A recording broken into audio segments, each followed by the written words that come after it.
গোপাল ভাঁড়ের বাড়িতে তার জামাই এসে এমন আরামে দিন কাটাতে লাগলো যে আর বাড়ি ফেরার নামই নেই।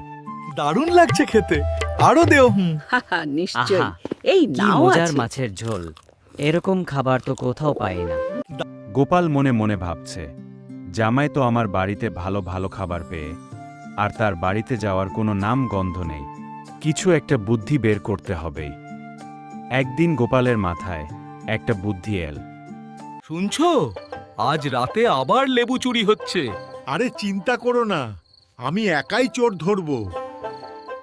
সেই রাতে জামাই লেবু গাছের ঝোপে লুকিয়ে রইল লেবু চোর ধরার জন্য। জামাই মনে মনে ভাবছে, আজ যদি চোর আসে তাহলে আর রক্ষা নেই। এইবার চোর এলে এমন জাপটে ধরবো না, এবার আমার হাত থেকে চোর পালিয়ে যেতে পারবে না। ঠিক একটু পরে গোপাল গিন্নিকে বলে লেবুর শরবত খাওয়ার কথা। ঠিক তখনই গোপালের গিন্নি লেবু তুলতে বাইরে এলেন। লেবু নিয়ে যাই, শরবত বানাতে হবে। ট্রান্সক্রিপশন।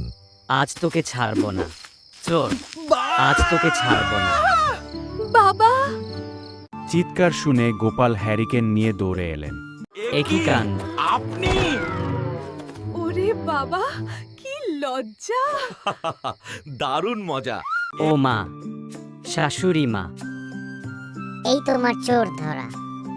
গোপাল হাসতে হাসতে বলে, বাহ, খুব ভালো চোর ধরেছ। পরের দিন লজ্জায় জামাই আর মুখ দেখাতে পারল না। জামাই বলে, আমি আর এখানে থাকবো না। ব্যাগ নিয়ে জামাই লজ্জায় গোপাল এর বাড়ি থেকে দৌড়ে পালিয়ে গেল। গোপাল হাসতে হাসতে বলে, যাক বাবা, এইবার শান্তি পাওয়া গেল। এইভাবেই গোপাল ভাঁড় তার বুদ্ধি দিয়ে জামাইকে বিদায় করল। শিক্ষা: বেশি লোভ করলে শেষ পর্যন্ত লজ্জাই পেতে হয়।